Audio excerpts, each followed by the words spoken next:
এখন আমি তোমাদের সামনে নিয়ে এসেছি ক্লাস 11 এর ইতিহাসের মোট 40টি প্রশ্ন, যেগুলি তোমাদের ফার্স্ট সেমিস্টারে আসতে পারে। এই আমার 3টি হচ্ছে ইতিহাসের সেট নিয়ে এসেছি, যেগুলি তোমরা অবশ্যই করলে পরীক্ষায় কমন আসতে পারে। তোমরা যারা আমার চ্যানেলে নতুন, তারা অবশ্যই সাবস্ক্রাইব করবে আর বন্ধুদের মধ্যে শেয়ার করবে এবং বেল আইকনটা ক্লিক করে দেবে। প্রথম প্রশ্নটা দেখি কি আছে। মানব সভ্যতার ধারাবাহিক বিবর্তনের কাহিনী হলো ড্যাশ।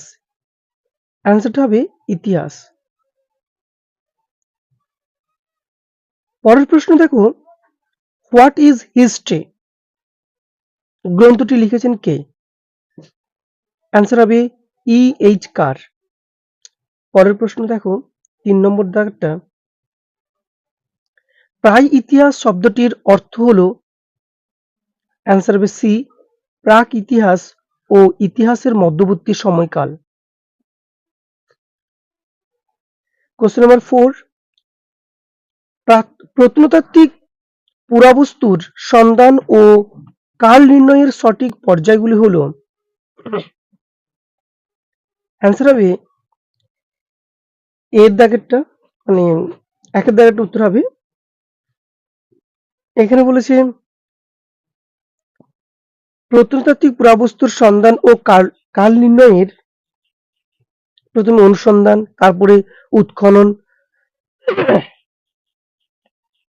সরি, পরের প্রশ্ন, তারপর হচ্ছে প্রত্নবস্তুর তালিকা নির্মাণ আর কাল নির্ণয়। বিবৃতি নম্বর 5, কোশ্চেন নম্বর 5, বিবৃতি নম্বর 1 বলেছে মধ্যবস্তুর যুগকে ক্ষুদ্র প্রস্তর যুগ বলা হয়। বিবৃতি নম্বর 2, পূর্ববর্তী যুগের তুলনায় মধ্যপ্রস্তর যুগের হাতিয়ারগুলি আকারে ক্ষুদ্র হয় এবং তার সঙ্গে সঙ্গে হাতিয়ার হিসেবে আরো উন্নত রূপ ধারণ করে। এর মধ্যে সঠিক উত্তরটি কোনটা হবে? অ্যান্সার হবে বি, বিবৃতি নম্বর 2 হলো বিবৃতি নম্বর 2 এর কারণ।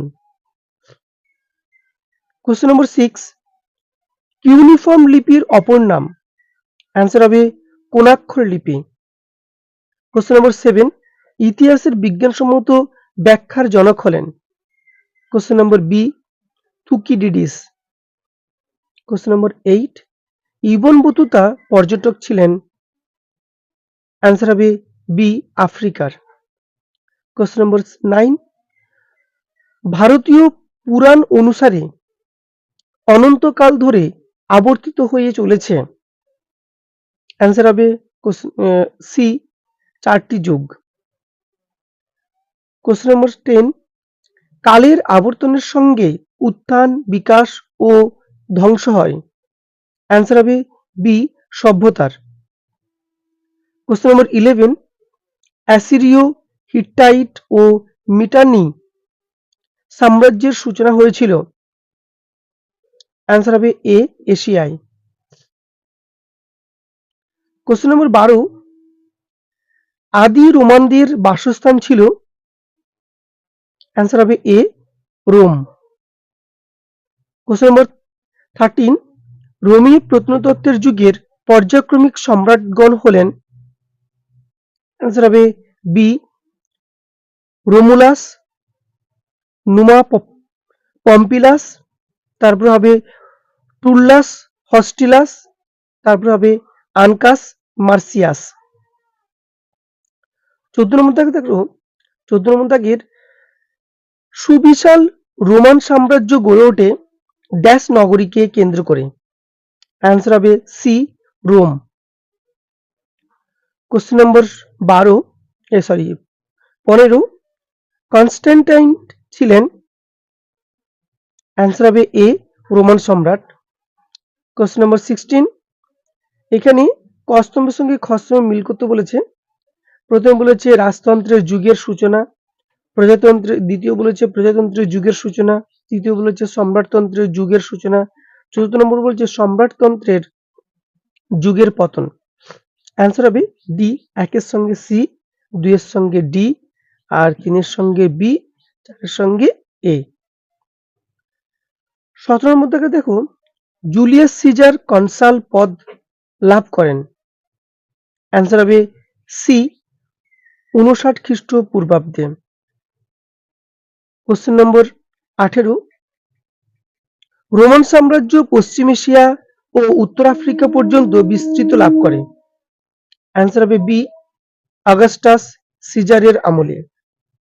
কোশ্চেন নম্বর 90, রোমের নগরায়নের প্রাথমিক অভিজ্ঞতা আসে কোথা থেকে? অ্যান্সার হবে এ ইটালির এক্রুসক্যানদের থেকে। কোশ্চেন নম্বর 20, পৃথিবীর সর্বপ্রথম দাসবাজার অবস্থিত ছিল কোথায়? অ্যান্সার হবে ডি কিওসে। 21 নম্বর দাগের, প্রথম দাস বিদ্রোহ হয় কোথায়?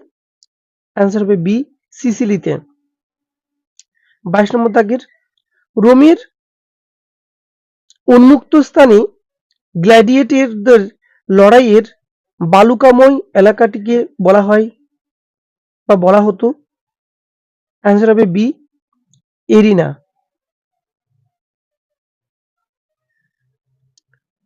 23 কোশ্চেন নাম্বার, ড্যাশ দাসপ্রথাকে ঈশ্বরের ইচ্ছা বিরোধী এবং পাপ চেতনার ফল বলে নিন্দা করেছেন। অ্যান্সার হবে এ সেন্ট অগাস্টাইন। কোশ্চেন নম্বর 24, প্রাচীন রোমের অর্থনীতি মূলত ড্যাশ নির্ভর ছিল। অ্যান্সার হবে সি কৃতদাস। কোশ্চেন নম্বর 25, রোমে যারা জন্মসূত্রে কৃতদাস ছিল তাদেরকে বলা হতো ড্যাশ। অ্যান্সার হবে সি ভার্নি। কোশ্চেন নম্বর 26, গ্রিসের ইতিহাসে ধ্রুপদী যুগ বলা হয়।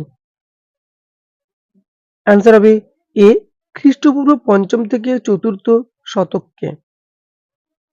কোশ্চেন নম্বর 27, গ্রিসের শাসন সংস্কার প্রথম হাত দেন। অ্যান্সার হবে বি সোলন। কোশ্চেন নম্বর 28, রামায়ণে কতগুলি জনপদের উল্লেখ রয়েছে? অ্যান্সার হবে ডি 27টি। কোশ্চেন নম্বর 29, মহাজনপদ শব্দের অর্থ কি? অ্যান্সার হবে বি বৃহৎ রাজ্য। কোশ্চেন নম্বর 30, চন্দ্রগুপ্ত মৌর্যের সঙ্গে যুদ্ধ হয়েছিল গ্রিক সেনাপতি। অ্যান্সার হবে এ সেলুকাসের। কোশ্চেন নম্বর 31, ওল্ড টেস্টামেন্ট ছিল ড্যাশ ধর্মগ্রন্থ। অ্যান্সার হবে সি ইহুদিদের। কোশ্চেন নম্বর 32, চোল রাজারা উপাধি গ্রহণ করতেন। অ্যান্সার হবে এ চক্রবর্তী গল। কোশ্চেন নম্বর 33, চোল সাম্রাজ্যের প্রদেশগুলি রচিত ছিল। অ্যান্সার হবে ডি মন্ডলম নামে। 33 নম্বর দাগেরটা দেখো, চোল সাম্রাজ্যের গ্রাম্য সমবায়গুলি ড্যাশ নামে পরিচিত ছিল। অ্যান্সার হবে বি কুর্রম নামে। কোশ্চেন নম্বর 35, চোল সাম্রাজ্যের শাসন পদ্ধতির প্রধান বৈশিষ্ট্য হল। অ্যান্সার হবে এ গ্রাম্য স্বায়ত্তশাসন। 36, বিবৃতি নম্বর 1, গ্রামের করদাতাদের নিয়ে সভা গঠিত হতো। বিবৃতি নম্বর 2, নাড়ুর নিজস্ব সভা ছিল নাত্তার। বিবৃতি নম্বর 3, কখনো কখনো বড় গ্রামে 4টি উর থাকত। বিবৃতি নম্বর 4, সভা ছিল মূলত ব্রাহ্মণদের সংগঠন। অ্যান্সার হবে এখানে সি প্রথমটা মিথ্যা, দ্বিতীয়টা সত্য, তৃতীয়টা মিথ্যা, চতুর্থটা সত্য। 37, রোমান সাম্রাজ্য শুরু হয় কবে? অ্যান্সার হবে ডি 27 খ্রিস্টপূর্বাব্দে। কোশ্চেন নম্বর 38, গুপ্ত রাজবংশের প্রতিষ্ঠাতা ছিলেন। অ্যান্সার হবে এ শ্রীগুপ্ত। কোশ্চেন নম্বর 39, মোগল সম্রাট আকবরের সভার নবরত্নের অন্যতম এই ব্যক্তি ছিলেন উত্তর ভারতের উচ্চাঙ্গ সঙ্গীতের গুরুত্বপূর্ণ মহারথী। তার পূর্ব নাম সম্ভবত রামতনু মিশ্র বা রামতনু পাণ্ডে। এই কালজয়ী সঙ্গীতজ্ঞ জন্ম দিয়েছিলেন বহু বিখ্যাত রাগ রাগিনী।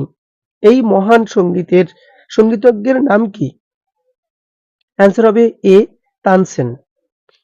40 নম্বর দাগটা বলেছে অটোমান শব্দটি ড্যাশ শব্দ থেকে এসেছে। অ্যান্সার হবে সি ওসমান। এভাবে তোমরা আমাকে অবশ্যই লাইক করো, তাহলে আমি তোমাদের সামনে অনেকগুলো প্রশ্ন, এই ধরনের প্রশ্নগুলো নিয়ে আসবো।